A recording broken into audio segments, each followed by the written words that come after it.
दिल्ली की सर्दियों का वह खूबसूरत दिन था जब सूरज बादलों से झांकने की कोशिश कर रहा था और हवा में हल्की सी ठंडक थी।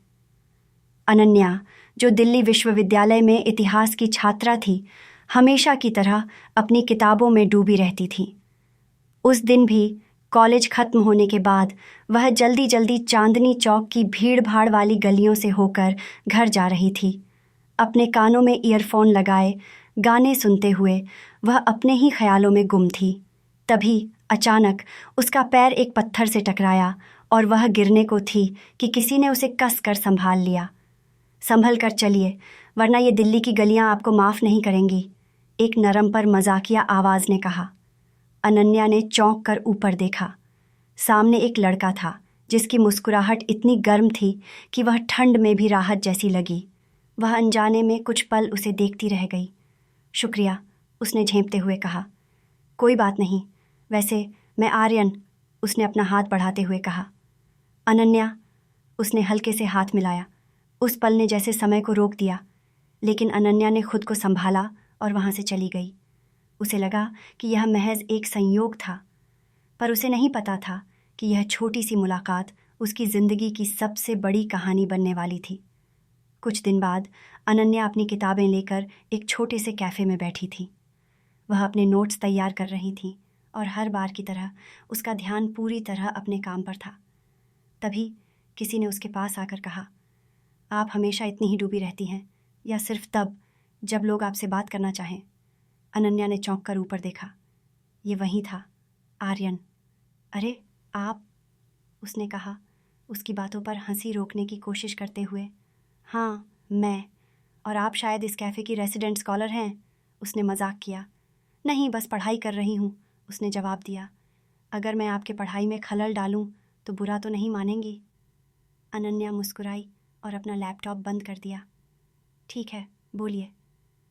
आर्यन ने बातचीत शुरू की और जल्दी ही वे दोनों पढ़ाई, किताबों और ज़िंदगी के बारे में बात करने लगे। अनन्या को पहली बार महसूस हुआ कि वह किसी से इतनी आसानी से कनेक्ट कर पा रही थी। उनकी मुलाकातें बढ़ने लगीं, कभी लाइब्रेरी, कभी चाय के ठेले और कभी कैफ़े। आर्यन ने अनन्या की हर छोटी बड़ी बात में दिलचस्पी लेनी शुरू कर दी थी। आर्यन खुद एक फ़ोटोग्राफ़र था और वह अक्सर उसे दिल्ली की अनदेखी जगहों के बारे में बताता। एक दिन उसने अनन्या को यमुना किनारे ले जाकर कहा, देखो, यह जगह कितनी सुंदर है। तुम हमेशा किताबों में खोई रहती हो, लेकिन असली कहानी तो यहाँ लिखी जाती है। अनन्या ने उसकी बात मानी। वह पहली बार महसूस कर रही थी कि ज़िंदगी किताबों से बाहर भी होती है। धीरे धीरे उनकी दोस्ती इतनी गहरी हो गई कि वे अपनी हर बात एक दूसरे से शेयर करने लगे। एक दिन आर्यन ने अनन्या को इंडिया गेट पर बुलाया। ठंडी रात, हल्की बारिश और आसमान में चमकते हुए सितारे, सब कुछ जैसे उस पल को ख़ास बनाने में लगे थे। अनन्या, आर्यन ने कहा, उसकी आंखों में गहरी सच्चाई झलक रही थी। मैं तुम्हें कुछ कहना चाहता हूँ। क्या? अनन्या ने चौंकते हुए पूछा। मैं तुम्हें पसंद करता हूँ। नहीं, शायद यह उससे भी ज़्यादा है। मैं तुम्हें प्यार करता हूँ।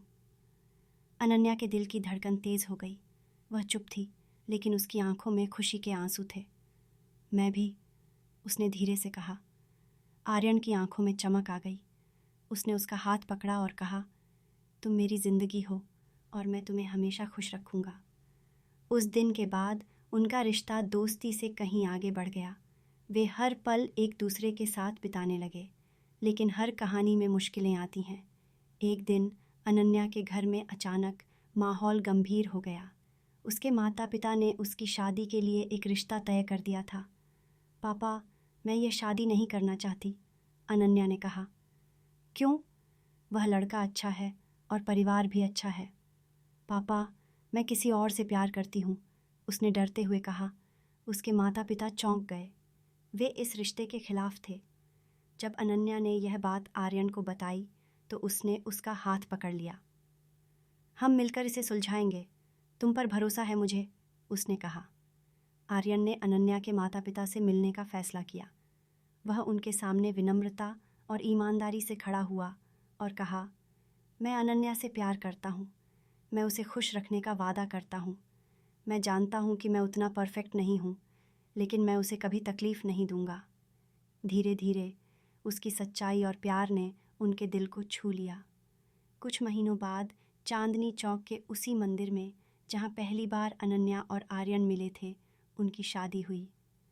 दोस्तों और परिवार के बीच उन्होंने एक दूसरे के साथ ज़िंदगी बिताने का वादा किया।